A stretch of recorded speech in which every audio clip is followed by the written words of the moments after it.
Now, I'd like to introduce you to the speakers for this session. Ann Pauls-Neal, Health and PE Department Chair for Highland High School at APS, and Raisa Negron, the University of New Mexico Truman Center. Ann and Raisa, the floor is yours. Thank you, Rita. So the title is there, and I'm assuming most of you probably have some interest in either resources or quality health ed at this point moving forward. But we'll kind of talk through and really talk a little bit about how we came to this whole topic first as we move forward. So if you want to go to our pictures there, our bios look fantastic. So we wanted to give them their own screen there. And one of the things I was joking around with Raisa when we made this is I was going to make my picture a lot taller so that you could tell who was who in this presentation. But you can see our credentials there. We've both been working in this field for over 20 years. Raisa's background is very much in community health and community health education. Whereas my background is solidly in education. Spent 20 years teaching elementary PE and made the jump to high school, and then not only moving to high school, but actually I'm teaching a majority health classes. So it's been a learning curve for me, pretty steep, even before the pandemic started.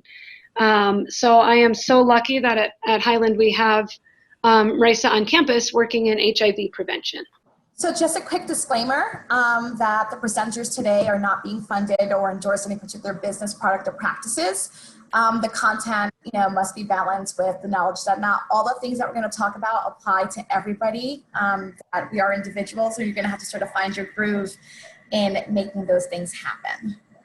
So this is where you're going to have a poll question that's going to pop up on the screen for you. If this was a Kahoot that you might use with your students in class, there would be extra points for chiming in quickly.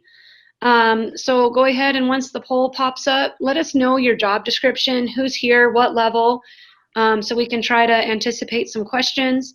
If for some reason you don't see your title in the poll, then please put that into the chat box. And Susan, I think you're putting the poll up, correct? So 50% of who's in the rooms are health teachers, PE teachers. The other big percentage is other, following secondary teacher, nurse, elementary, then counselors. So in that order. One of the things as we move forward is, it's going to take everybody to really create the best environment for our kids. So I really appreciate all of you who are here, who are not immediately teaching health or physical education. And then we can move on. Our objectives, and I think these are probably spelled out for you somewhere else as well, but we wanted to kind of present the model of collaboration that we used to deliver lessons throughout the semester, also especially including how to reflect and adjust curriculum as needed.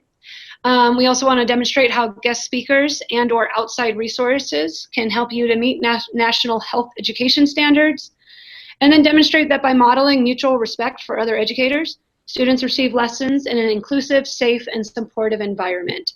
I think these three objectives are key moving forward, especially knowing that I think all of our districts at this point are going to be virtual.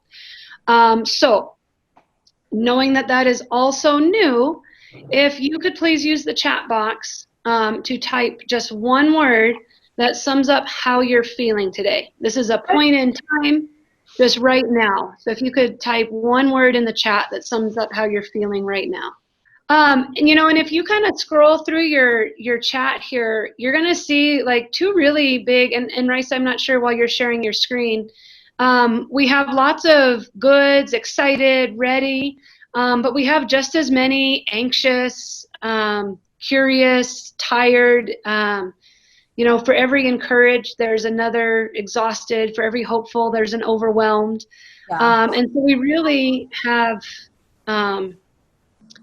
such a big range. And I think that that's one of the reasons that I wanted to start with this question. Is this is 100% how I plan on starting each Google Meet with my students, and just being able to use it as a check-in, and having that chance for them to just, they don't have to explain anything, they don't have to tell me why, but starting to really pinpoint just one word about how they're feeling right now. So thank you guys, those of you who put in your comments. But again, just modeling a teaching strategy that I do plan on using this year as well. So moving on, one of the things that I usually start off doing either in person, mostly now that we are in virtual, space, is still being able to create a virtual safe space. And so the way that this is designed is to really give some parameters around how we're going to behave with each other, us with you, you with us. We would be doing this in person, and we feel like it's really important to just set the tone of how we're going to conduct our lessons with young people and our talk. So we hope to have respectful exchange. I mean, here's what I'm going to say. This is the space where we are encouraging you to make mistakes, okay? So ask us. There's no question that's out of order or out of line. We're here to be able to support each other, in this new way of doing our work.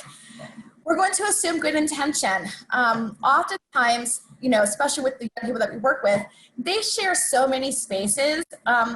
Also, adults share so many spaces. And so if there are folks that that they say something and you feel like it's a personal zing, we're going to assume good intention, that it's really about learning and not any personal attacks. Again, being true in a virtual space, share at your comfort level.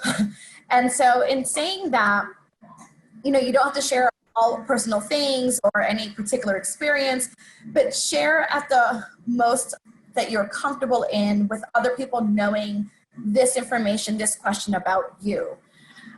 Definitely take a risk. So if you're somebody who speaks often, make space. And if you're somebody who doesn't, take space. And so again, that this is a way that we can try to figure this out. And it's a little tricky virtually, right? Because we're not sort of feeling the energy of the room, but we're trying to see the energy of these little boxes. That's how we're teaching these days, is sort of seeing where everybody's at in the box. So it's really important that you do show your video so that we can make this as interactive as possible, even though that you remain mute. And again, you would not remain mute if you're going to speak. And then collective wisdom. We're going to encourage you to use your reaction buttons at the bottom. Ann and I are not the only experts. We're two of many. And so we definitely want to hear from you and your experiences, and hope that you can share with us and everybody that's here today what it's been like for you, or how we can improve ourselves, or you can improve your relationships. And so with the reaction buttons, if you'd like to speak and we're not sort of seeing you, either just raising your hand, or if you're hitting the what looks like a clap button, go ahead and do that. And if we're asking you like, hey, does everybody get it? Are we good? You're going to then use your reaction buttons. And so thank you for that. So one of the things I wanted to talk a little bit, again, this collective wisdom, and I wanted to chime in a little bit about why this presentation, and who am I to tell you how to maximize resources. What do I know about quality health education after having taught for 1 year? So my background, I taught elementary, came out, got my health endorsement in my first few years teaching, but had never had an opportunity to actually teach health. And some things have changed in the last 20 years.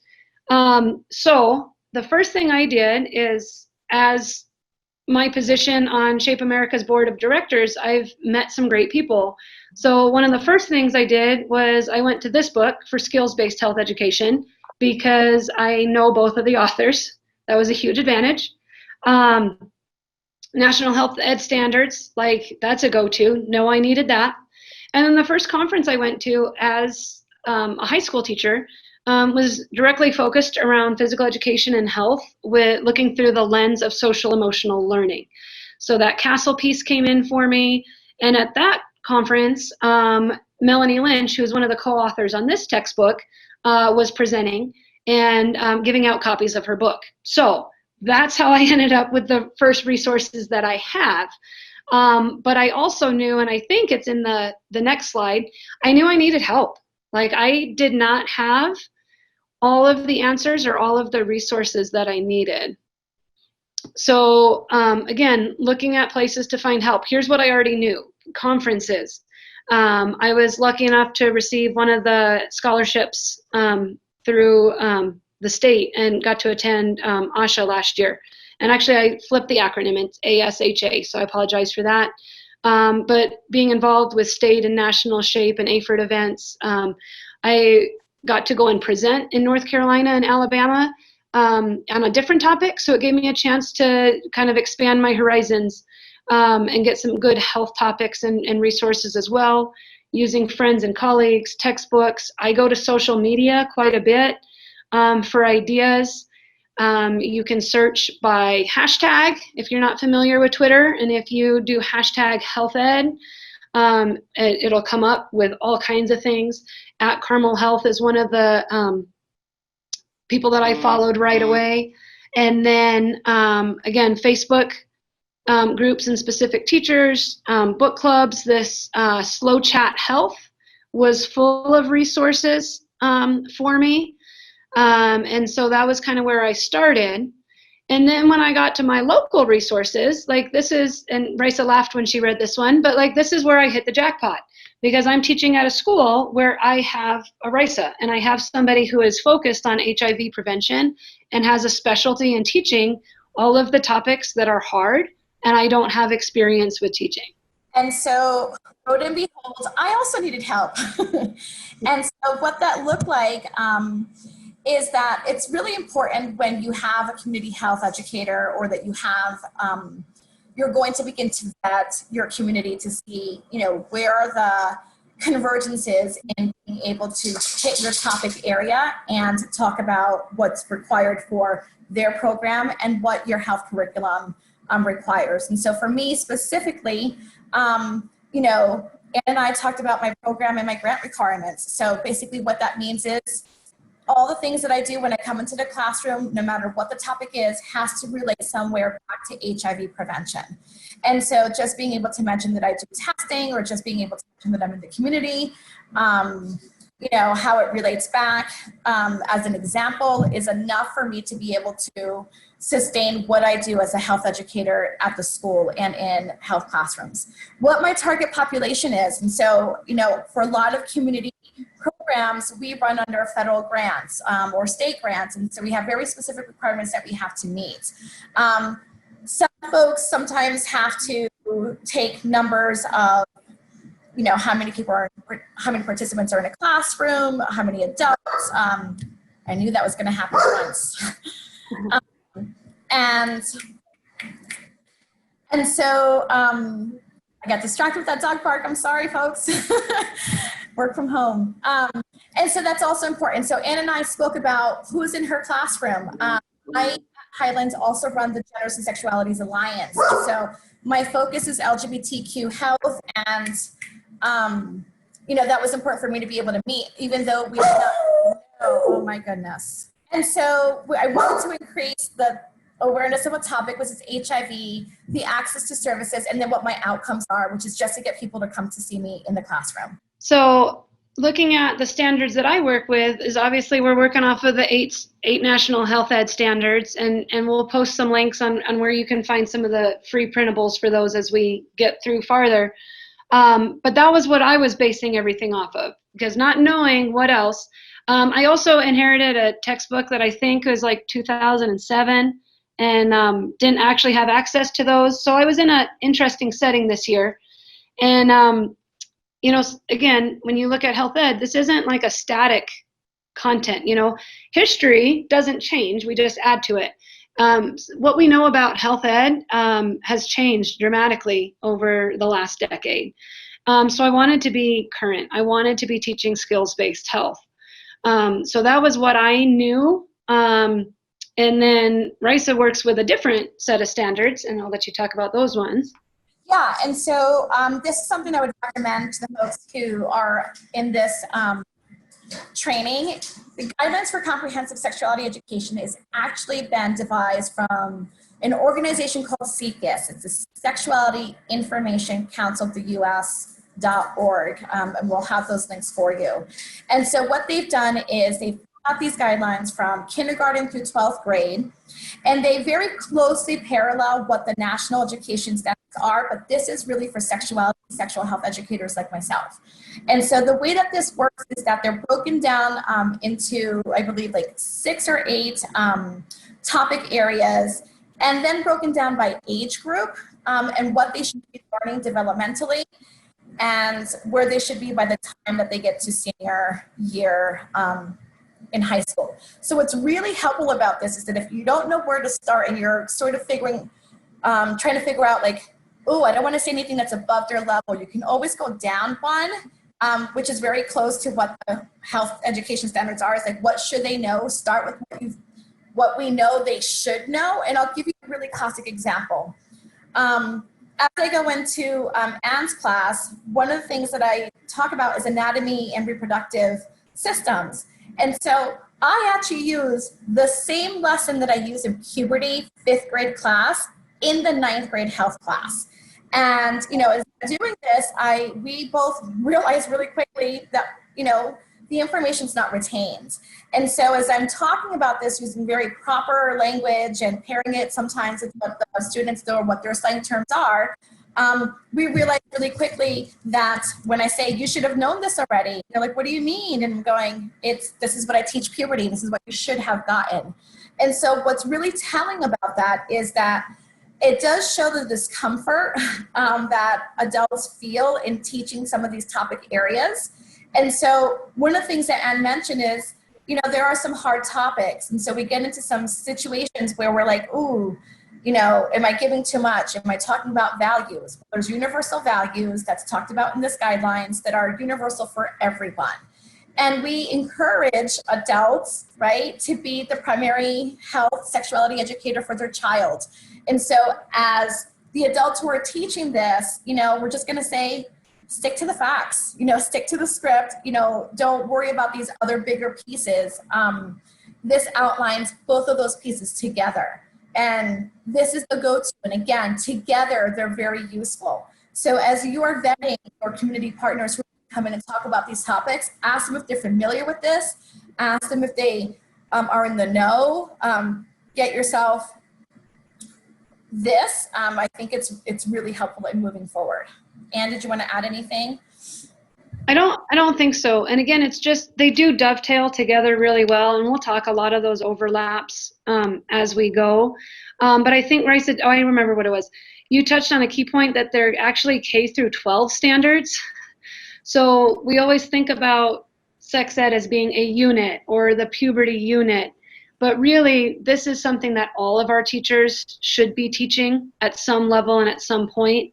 And so I think the fact that it's a K-12 document is really important, especially with the folks in the room. So, you know, we love acronyms in education. So started throwing around SEL recently, and it's never been bigger than it is right now.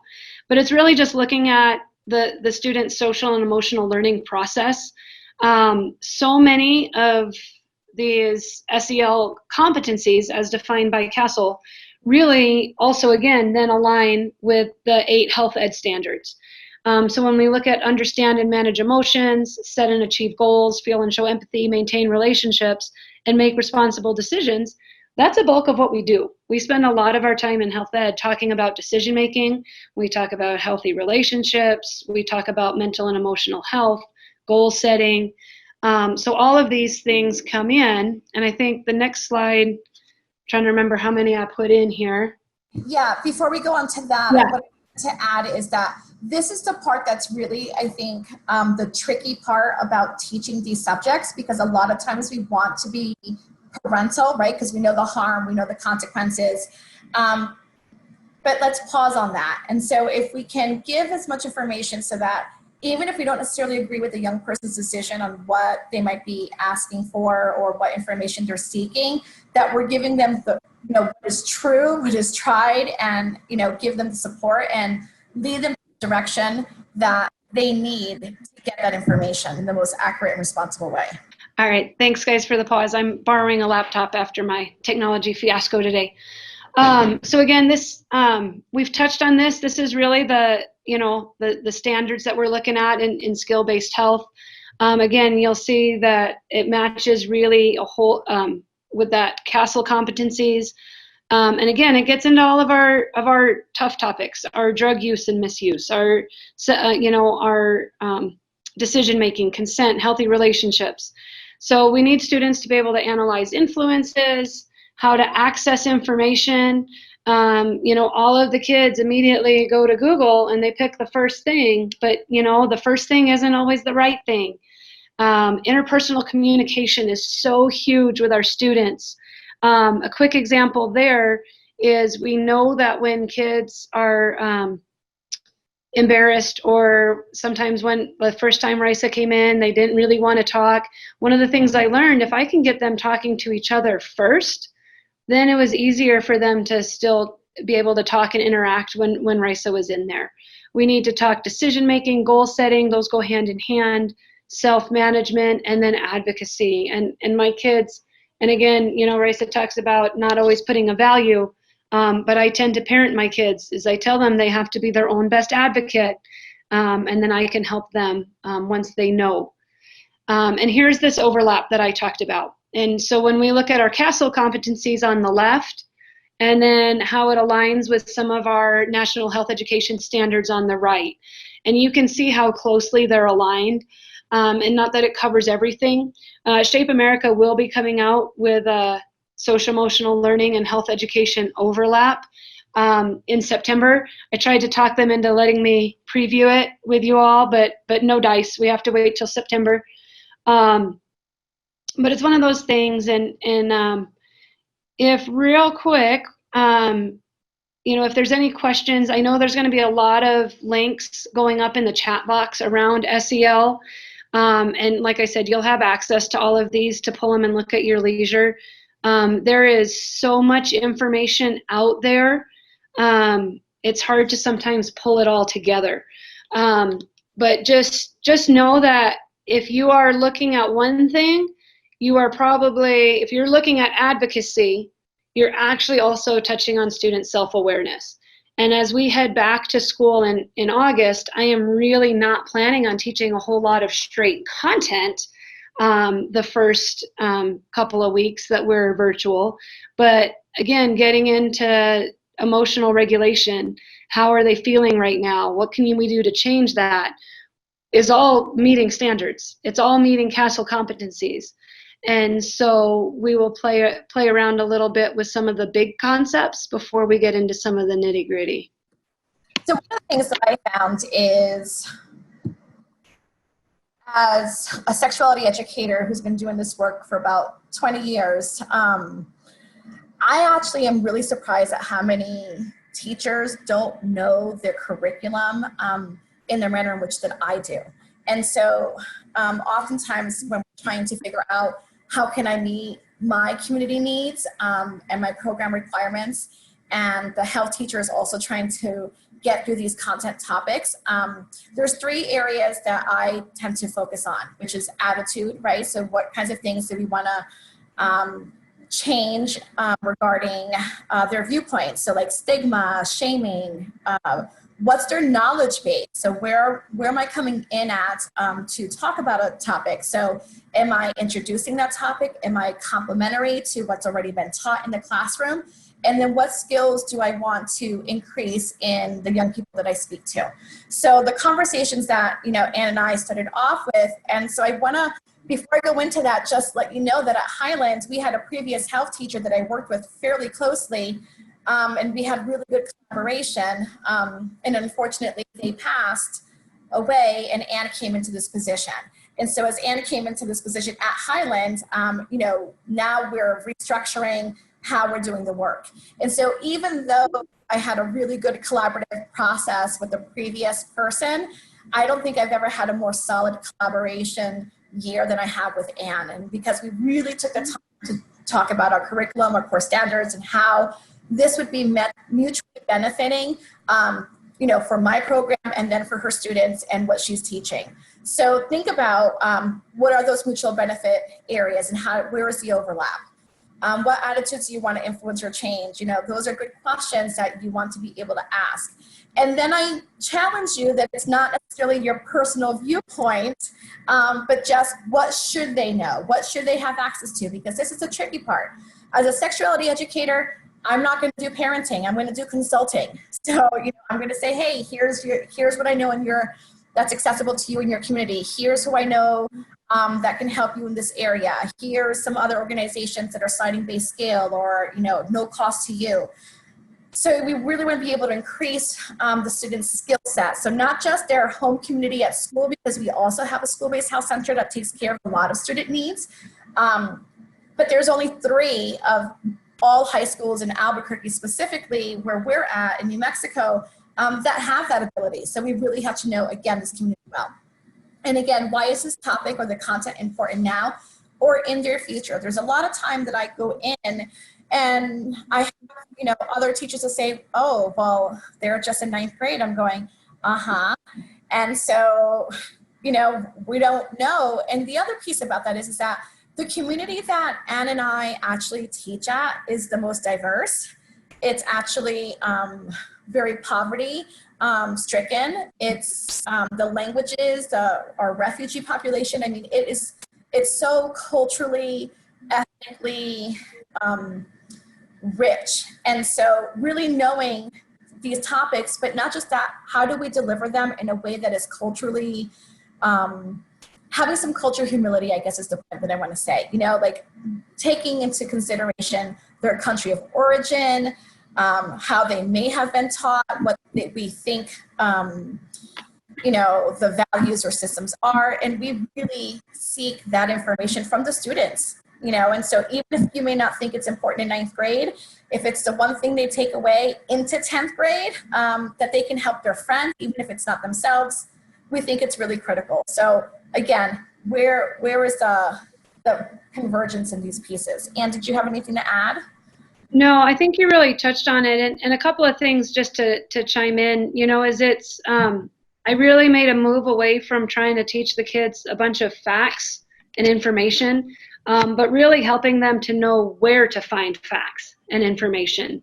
And that's that move from, from content knowledge-based into skill-based. And I think that really, obviously there has to be some amount of knowledge and background to scaffold, but the skills are probably the most important. And in talking about these resources, it went beyond just RISA, because I was also lucky enough to have an educational assistant who is fluent in a couple of other languages.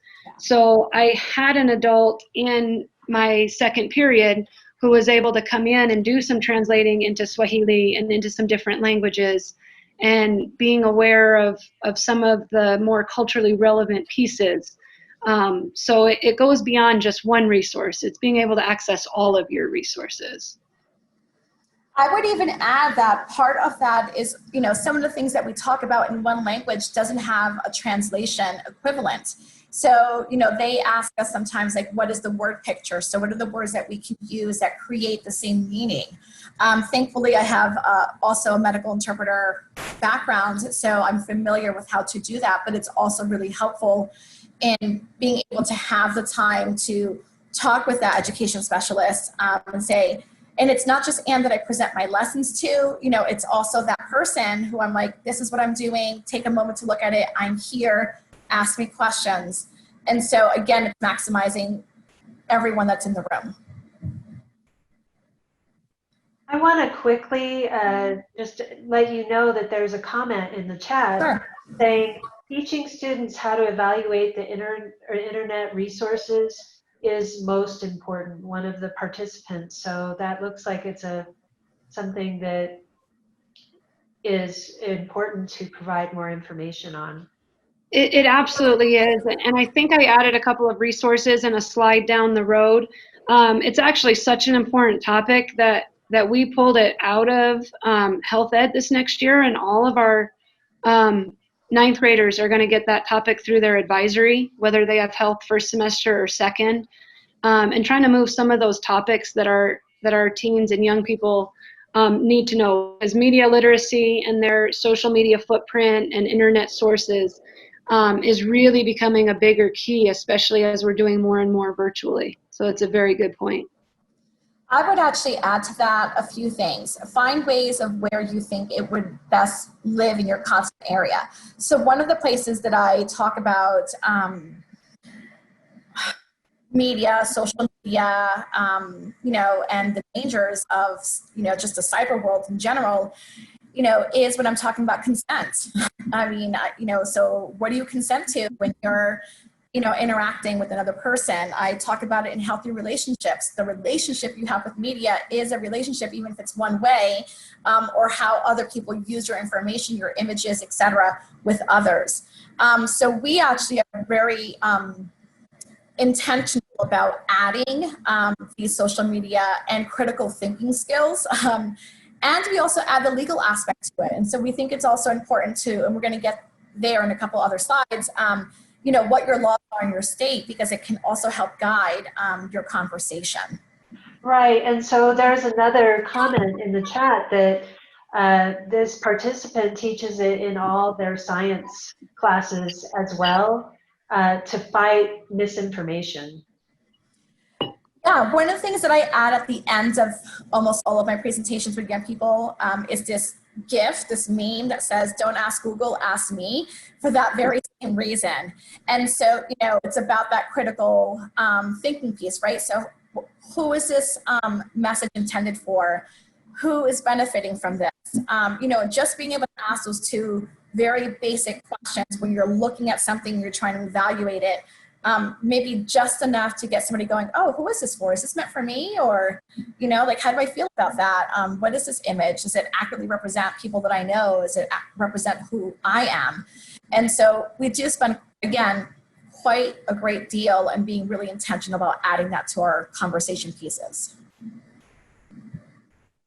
So moving forward to, and this was one of our key objectives, and everything kind of got us to this point where we were really ready to collaborate. And, you know, it's funny, my husband also teaches PE at Highland and has worked with Risa in the past. And we were talking about my presentations today, and he just couldn't get over the fact that, like, Risa and I are getting along so well, like, in school, like, we've met out of school now to do this. And he goes, "You guys are so different." I was like, "Yeah, but that's what makes it work." You know? And it really, both of us very much want what is best for our students. And we are really able to kind of to pull those things together. And again, coming from an elementary background, I'm not used to working with other people. So I had to kind of learn and get better at that as well. So some of the things that we did before lessons was sounding board. I would find a lesson from a teacher in Illinois and be like, "Hey, I think this fits. What do you think?" And Risa would let me know how it fit with some of the other sexual education standards. Scaffolding. I mentioned it earlier, you know, we're getting ready to have a discussion about healthy relationships. I made my kids do a fun activity where they had to talk and work with a partner so that they were ready to do it. So they had the skill that they needed for the next lesson. This was key. Risa mentioned it actually earlier in a very early slide about some of her target populations. One of the things, and I'm so glad health is a semester-long course in some ways because I was able to change things. But checking in about the class makeup and individual students. So before Risa even came in, I could let her know, "Hey, in my first period, I have these 4 different students that told me that they identified a certain way." You know, and as information came in, I was able to share that with Risa so that she could make sure that everybody felt included in the lesson and in the topics. And Risa, do you want to chime in on anything about before? Yeah, I was going to say a couple of things. One, we're definitely going to talk to you about what this looked like in person and then what it looked like virtually, because there were definitely some differences there. You know, in terms of the sounding board, I thought it was very important of me to be able to give Anne all of my lessons that I had planned to do in the classroom so that she had an opportunity to see them, to ask me questions about them. You know, we would talk briefly about how I was going to execute the lessons.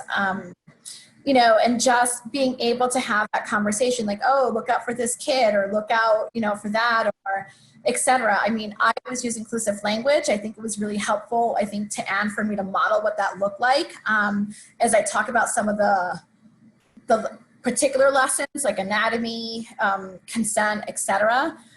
Checking in about class makeup really came about. Anne would prompt her students to do some journaling, and it's kind of how she got to, you know, learn who they were. And so, and in those journals, you know, there would be some disclosures about that they were part of the LGBTQ community, but not necessarily how or in what way, you know, whether it was gender, whether it was trans, whether it was orientation, etc. And so that, I think, was really key, because then I wanted to make these connections. A lot of times when we talk about health and sexuality topics, it's really heteronormative. And so a lot of LGBTQ students do not feel seen, heard, or validated. And so it's really critical when we're thinking about percentages of homelessness, percentages of high-risk students, percentages of at-risk behaviors, you know, that we are having inclusive language, and we're talking about behaviors very matter-of-factly.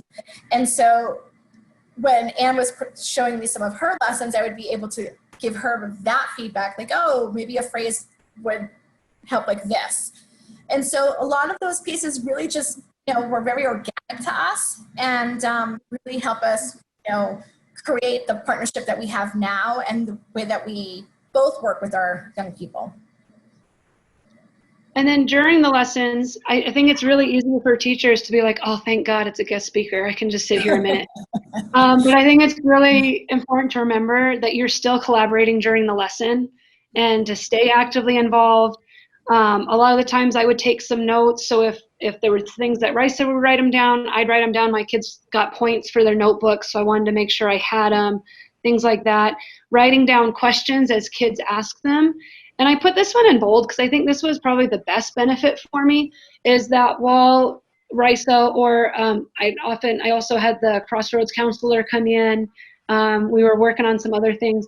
It was also great for me to be able to sometimes sit back and watch the students' reactions to certain topics, because then when we followed up and debriefed, I could say, hey, did you notice like so-and-so? Like, I've not seen them be that engaged. Like there's definitely the topic interests them, or the way you presented it. And we don't present our lessons the same way, which I think is great for our kids. But I think the collaboration during the lesson is as important as the other categories. And it's the one that absolutely I am guilty of as a teacher, being like, oh, good, it's a day I don't have to plan for. But you do still have to be involved. I would also add a few more things. When you stay actively involved, it does not mean disciplinary or like, you know, checking somebody's behavior. Sometimes the hard topics do make kids jumpy and a little, you know, edgy, etc. I prefer to take the lead in that. So holding students accountable with our group agreements and their behaviors. It's only when the behavior has escalated to a certain point that I invite Anne to then you know, take on whatever needs to happen next. But that, honestly, I don't think that's ever really happened. Yeah. Just to let you know, it has happened sometimes with other classrooms, and I think it sometimes has to do a lot with even the teacher's discomfort more than it is the student's discomfort over the topic, and what they view as respectful. What I also really appreciate right from the start about Anne is she says it very, very straightforward. You might hear it in a way that Risa says it. You might hear it better in the way that I say it, but we're both giving you the same information, you know, presented in a different manner. You know, we deliver it very differently. And so whatever way works for you is what we want for you to walk out of here knowing. And so I feel very supported. I felt very validated by her saying that. As time went on, I think we had an ebb and flow about the students and their reactions. I also watch the students and how they respond to her and when she says things. And, you know, Anne has a really a natural knack for provoking thinking in more than one way. So as I'm saying something, I do invite, that interjection from, the teacher, to say, hey, she's been managing these group of students, for some time. I am the guest. I will add that even though it might be a break to, to have a guest speaker come in, I have appreciated times that Anne was going away on conference or etc. And even though she had like a sub in, it was very clear that the sub was like my assistant when I would come in and teach. And so, there was a lot of faith and professional trust that we developed in going, hey, I'm going to be able to come in. Don't worry about it. I've worked with the students. Even though I'm not their sub and I was there every single time, that's just not the way that it works, in terms of like district policy, et cetera.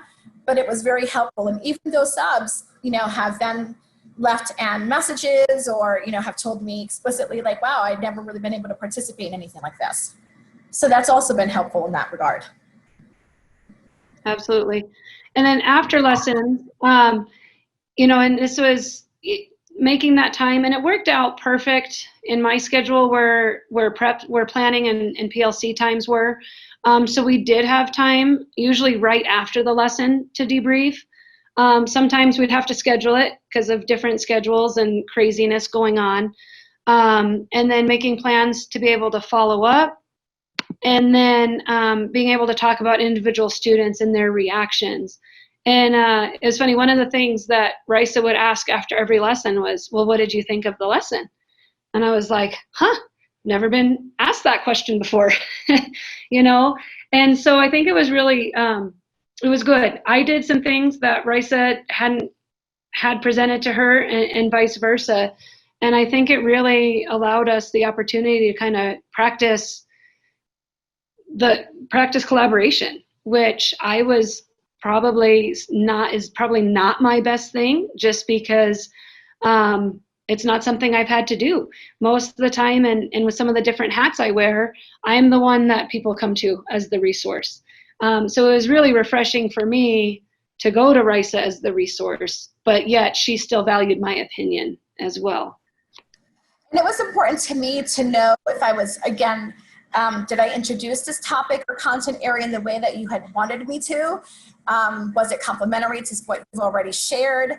It was important for me to not just feedback in terms of collaboratively, but was there anything about my language that, you wanted me to change or an execution? Again, this is who works with the students all the time. I'm your guest speaker. So it was really important to me to be able to, get that feedback. Sometimes I would go into classrooms and then later I'd get like a really long email about discomfort or this or that. And I didn't have an opportunity, to say, hey, is there anything that I could have changed in the moment? And so that was really the emphasis for that. So I think one of the facts that there is no discussion going on. The chat's very quiet right now. So I'm going to take this as a chance to do a little bit of a, it's funny, we were asked for some brain breaks, and I really prefer the term movement intervention, because it's not really so much a break for learning, it's getting you back ready to learn. So picked a really easy one, and we did practice last night, so I'm pretty sure it's going to go. Stay seated at your chair, push back from your desk or your table a little bit, move to your comfort level. But we're just going to do a little bit of a activity break. Make sure that you're still with us and ready to finish up the last part of our presentation. And again, this is something that I would do with students as well, is giving them, when you've lost them, know that you've lost them and do something different to get them back. So a little bit of, and this is on YouTube, and I think we'll get the link into the chat for you, but just a little bit of yoga. So Risa, we don't have the audio. We can still follow along, but I don't have her audio. It's as loud as it can go. Okay. So instead of closing your eyes, go ahead and just follow along with her. And the link is there if you want to use it at another time. She's also typing in the instructions at the same time.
So what's pretty funny about that is it was almost better without her talking.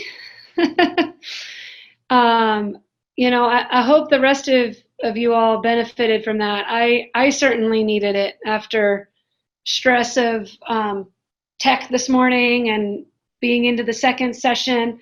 It is definitely, I benefited from it. So I hope you did. Again, I think it's something to look at. I know we have some PE teachers here. I'm encouraging every PE teacher to be their own school's Go Noodle. Don't let some other app come in and do what you can do. But you be the one, video yourself going through the motions. You pull out the things and post them through your page for teachers to use. I think that this is something that we'll definitely need to do a little bit more of moving forward. I know my shoulders have never been this tight because I have never spent this much time on a computer. I'm going to add a quick comment, and I think that it illustrates just how much we need to move as adults and young people, that staying in front of a screen and paying attention and not taking time for breaks, we're losing the opportunity for the lessons to get into our students' heads. So I appreciate that you included it, and I think that it's really important to include, no matter if we're virtual or in person. Mm-hmm. Thank you. And I agree. I would never, ever teach for 90 minutes without doing some sort of movement and interaction. So I wouldn't want to do anything different with you all here. So we wanted a chance to kind of model that. And it doesn't have to be hard or vigorous. And especially as we return to students' activity in masks, we shouldn't be vigorous. We need to build slowly and think about what type of movements we're using with kids. So there is a comment in the chat that they enjoyed the yoga. So thank you. Yeah, I did as well. Well, I'm ready now. I would also add that part of our classroom management does involve using some movement. One of the ways that when I think I'm losing the group, et cetera, is I just go, if you can hear me, clap twice. If you can hear me, clap, snap, stomp. And so literally kids will be like, and stomping until the whole class is doing it. And sometimes I just, even when I know I've got everybody's attention because they're all in unison, I will continue even a little bit longer, just so that they can, get that out of their system. Sometimes I'll just rap or sing something that I know is popular and current and wait for their, echo cadence response. So there are definitely different ways of being able to manage the classroom and include movement along with that. There is another comment in the chat that it didn't take much time. So yeah, that we get hung up on doing things that are physically active to break up lessons, and we think that it's going to take up a lot of time, but really it doesn't.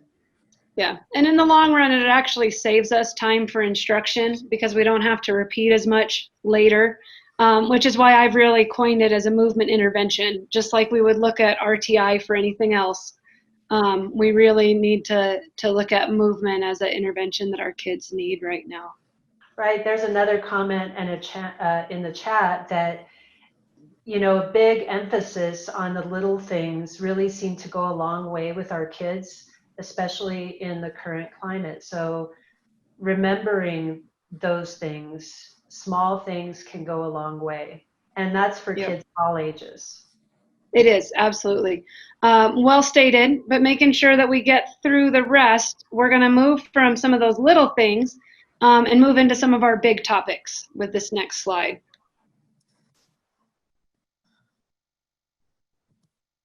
So in this next slide, we wanted to know what topics you find hardest to teach. So we're going to make this, we're going to attempt to make this an interactive process here, where you are going to be able to annotate. So if you can look down at your bar, you should be able to have an annotate piece, and you can either draw, stamp, either number 1, mental health and wellness, self-care and stress, substance use and misuse. Two, anatomy, physiology, STIs, HIV, pregnancy prevention. We try to group these as closely as content topic, as close together as we could. Consent, sexual assault or domestic violence, and gender identity expression, sexual orientation / behavior. So you've all been able to. I am seeing some stamps come up. Somebody in the chat box has said number 4. So if you're having trouble with the annotate, as much as we played with it, go ahead and type that number in the chat box. We wanted you to have a chance to play around with some virtual features. But if all else fails, seeing some 4s, a couple of 2s. They're hanging on. We got a number 1, a 3.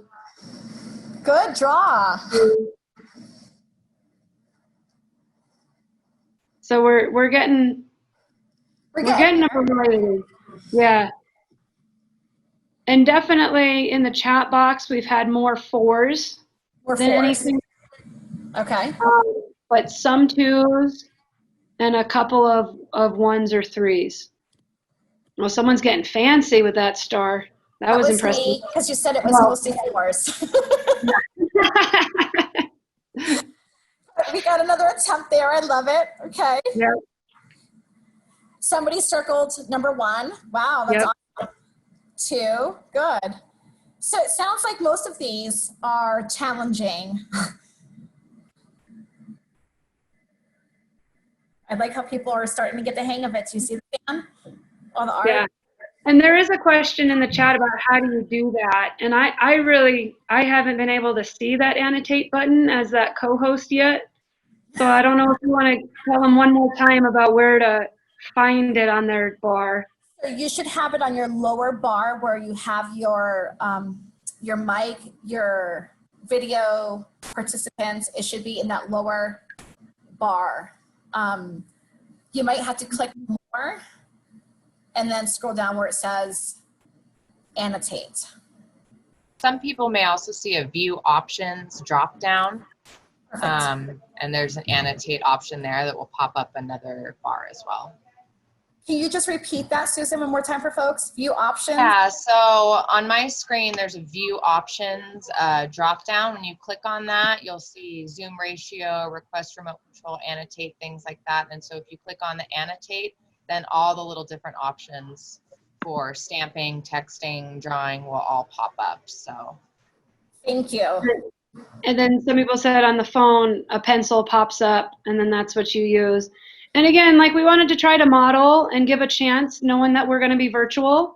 We wanted that chance to practice some interaction, but having that fallback method too. So the chat box is always there, and we know how to utilize that. But again, just trying to practice some different ways as well. Definitely looks like gender identity, expression, sexual orientation, behavior has definitely become the runaway winner there. Yeah, and that's not at all surprising, I think, to Anna or myself.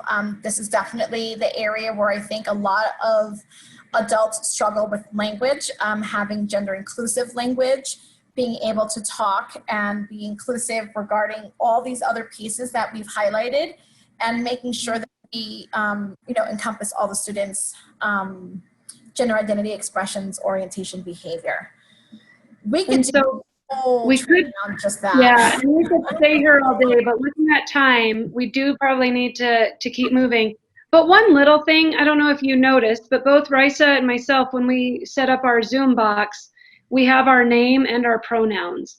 And that's one of the things moving ahead that we're really looking at doing with our students is teaching them pronouns and then letting them figure out their pronouns, which is tricky with English language learners and students who are academically behind. But really just making it par for the course and not something extra. So it just becomes part of their routine and what they do in groups. And I just wanted to quickly demonstrate just the one easiest way that you can do that. If you actually click on your box, you'll see mute and then you'll see 3 dots. When you go to those 3 dots, it says rename. You can then choose rename. And the beautiful part about inclusion is you can put your, whatever name you prefer, your nickname, etc., and then add your pronouns. And so in terms of just inclusion, it is important, one, that people can see it either visually, or that when you introduce yourself, you're saying my pronouns are she, her, and hers. The simplest way to just, include folks. Okay. So Susan, give me a time check, but I think we're down to the wire here a little bit. We've got 20 minutes left. Okay, we're good. Good. We're good. I had to clear all the drawings, my bad. Here we go. So here's the thing. We're not at all surprised that, those were the topic areas that most people felt uncomfortable with. Along with knowing what your curriculum is and what the core standards are, it's also really important to know what your state's teen legal rights are. Here in New Mexico, if you're between the ages of 14 through 17, there is no parental consent needed to obtain either of these two circles here. So for sexual health care, if you're between those ages, teens can get tested for STIs and HIV. They can obtain birth control. They can find out if they're pregnant and get counseling and care regarding that pregnancy. They can also access mental health care services, which includes therapy and counseling. They can see a psychiatrist. They can get some medications, and others they do need parental consent for. They can also get alcohol and drug use or misuse support. And so I say this to you because a lot of times teachers, professionals who work with young people don't want to get into sticky legal situations, even when we're talking about topics like pregnancy, like getting tested, like alcohol and drug misuse, right? Because sometimes what that may indicate is that there might have been some illegal activity. As mandated reporters, right, we'll still have to report those things if they disclose to us, right? So harm to others, harm to self, someone harming you. But it's also important to know that even if a parent calls you, contacts admin, they actually, that sort of misplaced anger and frustration, because it's their teen legal right. You're not telling them to go. You're not saying if it's good, bad, right, or wrong. You're just giving them information that they might actually need. And so the age of consent actually in New Mexico is 17. And so even the sexual age of consent, I should say, is age 17. And so even though I'm saying that that's the legal age of consent, what we're seeing is that far underneath that age, they have access. And so when I post a question to young people like, is a relationship between a freshman and a senior okay? And they're like, yeah, we see that all the time. And then I pose the same question. Is a relationship between a 14-year-old and an 18-year-old okay? And they're like, oh, I don't really know if that's okay, right? But it actually might be true that the freshman is 14 and the senior is 18. But sometimes those people are not enforcing that as harshly. And I add, but if there's a concern in that relationship with violence or, power balance, et cetera, that there could be some legal recourse with that. And so again, having some of that misplaced knowledge or anger or frustration, it's like arguing with your legislators and your governor regarding these laws and not the educator that's letting folks know what they have access to. I see the chat sort of bombing up a lot. Yeah, so some of that is just some of our SEL things going in, and we'll get the legal stuff and statutes. But there's a question. I thought age of consent in New Mexico was 13. No, it is the legal age of consent for sexual activity is 17. Again, what we know is that there are folks under that age that do engage in some of these activities and need these resources. The other piece that I talk about when we're talking about consent is not just consent with what you're doing in terms of sexual activity, but also consent to treatment and services. And, that's a different type of consent that, we talk about in terms of health literacy, in terms of how we access care. Anything you want to add, Anne, before I move on? No, but this was hands down probably one of the most confusing thing for kids to really wrap their head around, and the age difference. So of a certain age, and then the age gap too was.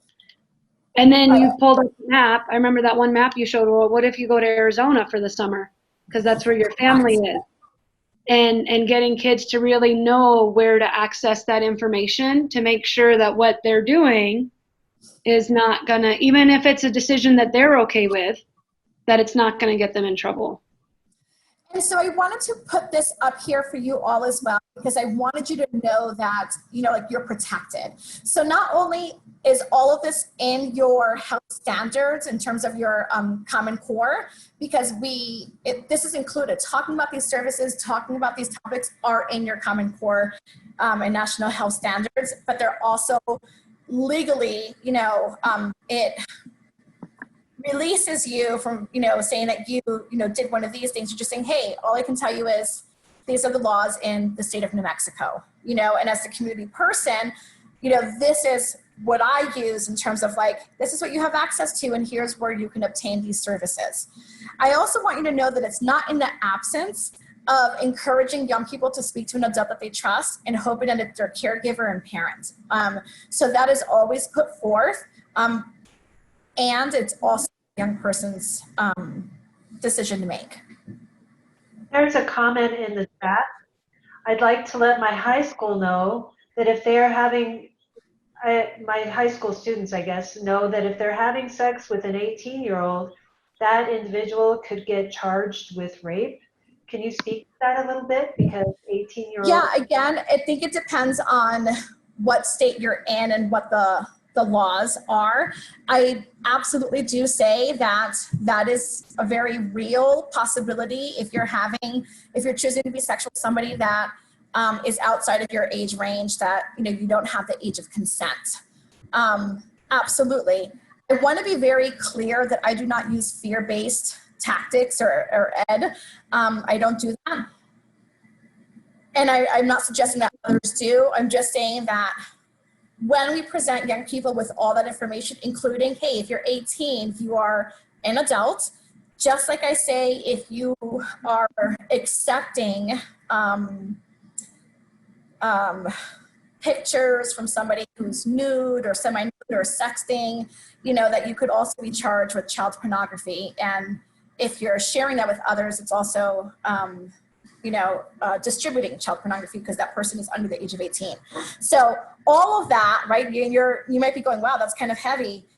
And sharing that information is what young people need to know as to whether they're going to continue to say yes to those behaviors or no, and what those possible consequences are. And so I look for ways to reduce harm and really talking about consent, because what we know is that young people are already engaging in these behaviors. We know that by pregnancy rates, we know that by STI rates, we know that by HIV infections, we know that by substance and alcohol misuse. So we know that they're doing that. So equipping them with as much information as we can, resources, is helpful.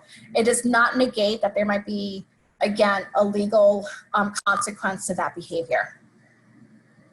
I hope that was helpful. And did I state that? Yeah, no, I think you did. And again, it's the same. I mean, it's the same in the classroom. It's a hard thing for kids to really wrap their head around. Like, consent is not an easy, even though it wasn't our hardest topic, consent is not easy to teach because there's so many different parts of it. So, and again, it could be we could do a whole presentation just on that. And you probably have, but. Yes. So just, I'm going to go through this really quickly. You are going to have access to this PowerPoint, is my understanding. These are 6 ways that people talk about safer sex and sexually transmitted infections, and doing so without fear, shame, or stigma. You can find more of this in the SICUS.org.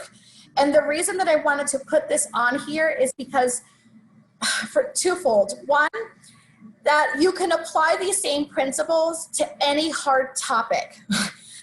not just specific to sex and sexual behavior, etc. So having conversations earlier on with young people is important, right? So if you can talk about, we talk about cleaning your teeth and getting dental visits, right? And so talking about your bodies and care for them, you know, when my child was younger, you know, being able to say, yes, you know, penis and breast and, you know, adequate words, you know, instead of saying hoo-ha and something else, you know, so just being able to say what is younger, just normalizing it. Understand that sexual health is not the absence of infection, okay? And a lot of times people really just want to focus on the consequences to things. You know, talking about what pleasure, safer sex preferences, things that aren't pressured or coerced, or, you know, like rapey behaviors and discrimination and violence. So all of that is important in healthy relationships and consent and talking about birth control, gender identity, you know, and expression, that there's none of those things that are present. You know, reconsider some of the things that you might be using that is stigmatizing. So you want to be able to talk about the person, like, hey, somebody who has a sexually transmitted infection, a person living with HIV, a person who, versus like, oh, that's dirty, or like, you know, this happens to people who don't take care of their bodies, you know, so really trying to minimize blame and not assign blame, because actually, in number 5, STRs are like common, like very common, and we need to normalize, like, yep, that happens, and you got to take care of yourselves and, you know, go get checked and get treated. Center these conversations around people and experiences and not necessarily like the outcome. And probably, I think the most critical piece is just, how do you even have conversations with a partner? Oftentimes when I'm in classrooms, you know, I talk about these topics very generally, and people then come back to see me as a health educator and go, how do I even say, you know, have you taken a test, or can you please use a condom, or I'm really scared, I've done this, can I get tested? So that fear in the moment can be really powerful, you know, because that's an opportunity to change behavior, but it's also really powerful to hold space for people, you know, and normalize your fears and go, okay, so here's what our options are.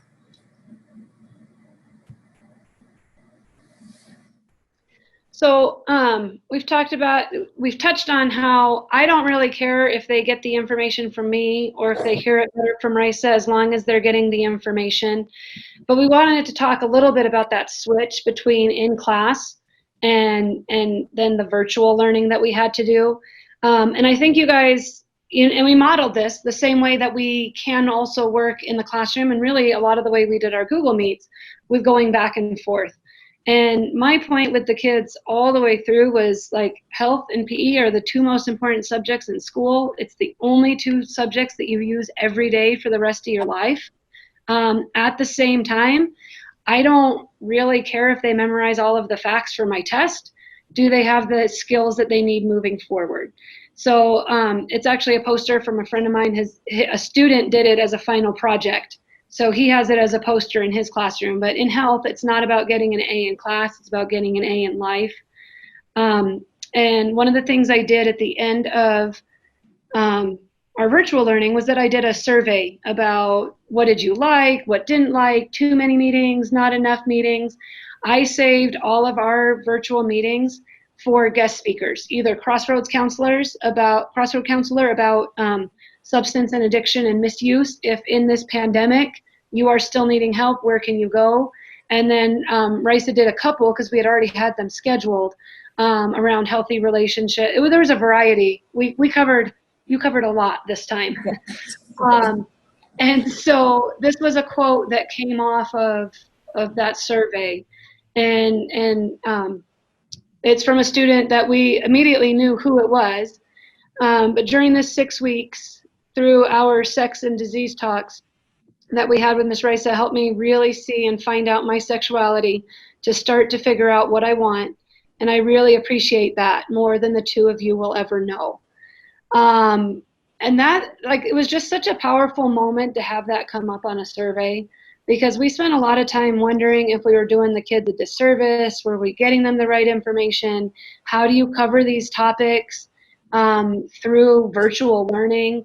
I've seen posts from other states where they didn't even do their sex ed unit I was very lucky with our APS mandate of no new content, because what I did this semester particularly was I really spiraled my curriculum, and so how things overlap and overlay, I kept coming back to them. So because we had started a unit, I felt comfortable moving forward and making sure that my kids, and bottom line, and the pun was intended, I want my kids to have the information that they need. I didn't grade them on it. It wasn't something that they had to do to pass the course, but I wanted them to be able to ask the questions and hear the answers that they needed to hear.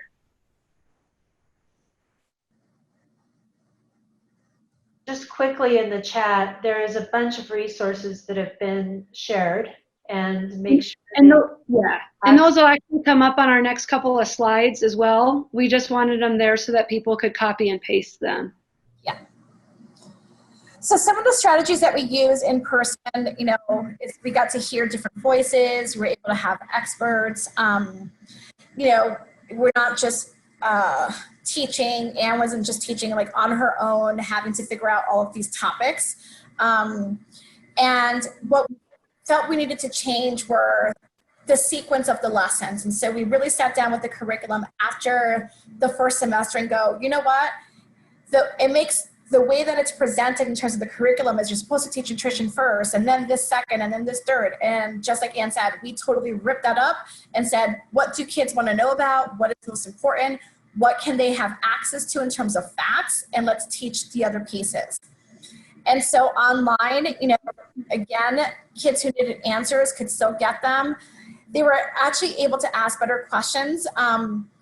They were able to type them in and have a bit more anonymity to them. So that was really helpful. And then, record live lessons, so that we have them for the future. This one was big for me because the kids didn't want their cameras on because they didn't want to show what was behind them. The first lesson that I'm going to teach is about how to change their virtual background, or if they don't have the tech to be able to do so, when we do lunch pickup, they can pick up their poster board and they will do their Google Meets in front of their poster board that they've created. Again, it's that equity piece that we're really aware of where we're teaching. And also when you're teaching these sexuality related topics, the ones that you all, said were challenging, just be aware that a young person might want to know a lot of this information, but their home environment is not supportive. And so it would be difficult for them to express that or have concern over what's going to be shown. Resources. So you're going to get these again in the PowerPoint. You're welcome to take a picture with your phones. These are all lessons and areas that you as professionals can go get lessons from or utilize specifically. And then the next page of resources is really similar. These are ones that I was made aware of because of my education connections. So none of these are better or worse. They're just the ones that we go to first. Agreed. So we just wanted to wrap up with naming one, I can't even see my screen, name one next step that you learned from this presentation that you can implement when school resumes, if you can just chat. Awesome, Okay. thank you. Anne and Raisa, thank you for your presentation. The sign out poll is happening. Your next session starts at noon. And so go back to the website and select your session or check your email for the link. Thank you very much. Thank you, everyone. Guys.